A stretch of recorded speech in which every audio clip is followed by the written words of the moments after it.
know my rights. I know my rights.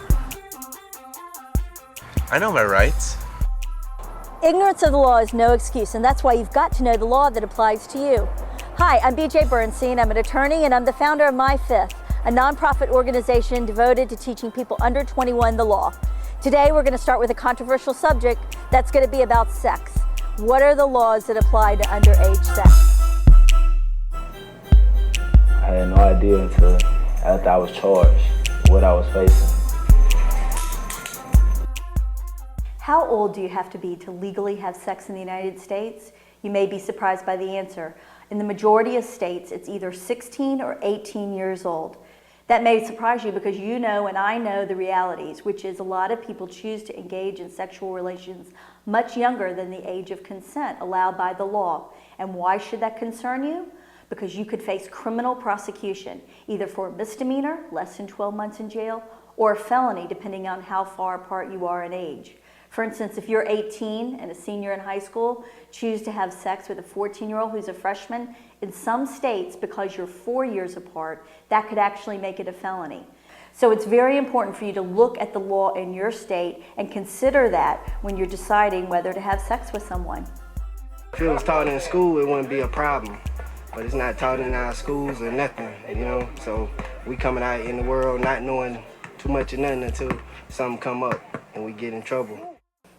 Under the law, it's your responsibility to know somebody's real age. That's right, it's not a defense that someone lies to you about how old they are. For instance, if you're on the internet and someone tells you that they're 18 and it turns out they're really 15 and you have sex with them, that could be your problem, your arrest. On top of that, the law looks at and defines sex perhaps differently than you do. For instance, it's not just sexual intercourse. Sex can be anal sex, oral sex, masturbation, heavy petting of someone. All of those things have criminal consequences when the other person is underage. And some states actually make a difference between underage heterosexual sex and homosexual sex. I'm not preaching or exaggerating when I say you can be arrested for teenage consensual sex. It's real and it happens. Ask my client, Gennarlo Wilson.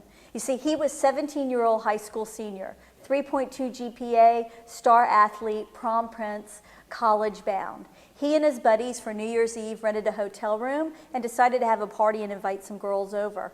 There was marijuana, there was alcohol, but that's actually not what got him in trouble. It was the sex. I mean, I didn't know sex was wrong.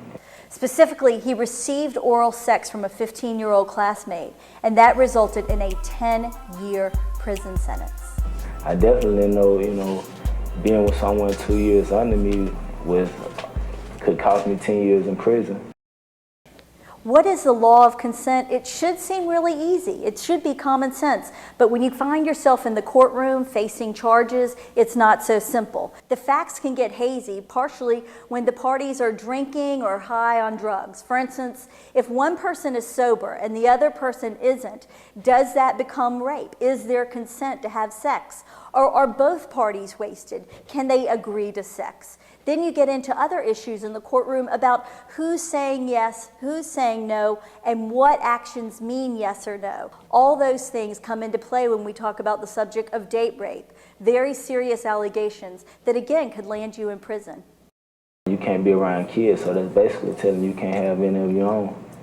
Another consequence of choosing to engage with sex with someone underage could be registration as a sexual offender for the rest of your life.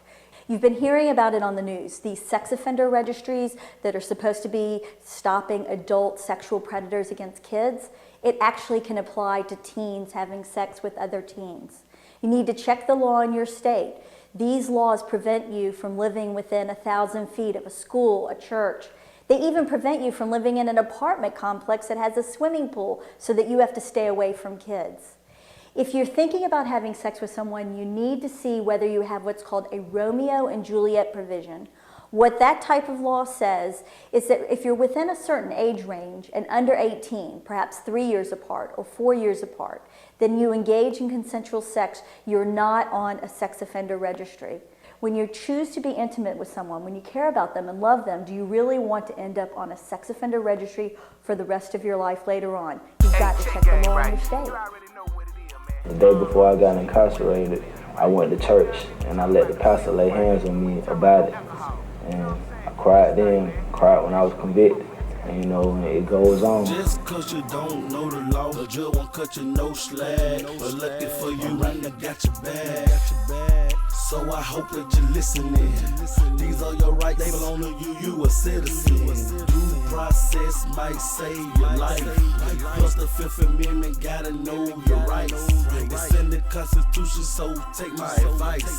Before you come out your pocket paying the price, use the law. Don't let it use you, but grab your good lawyer, that's the move too.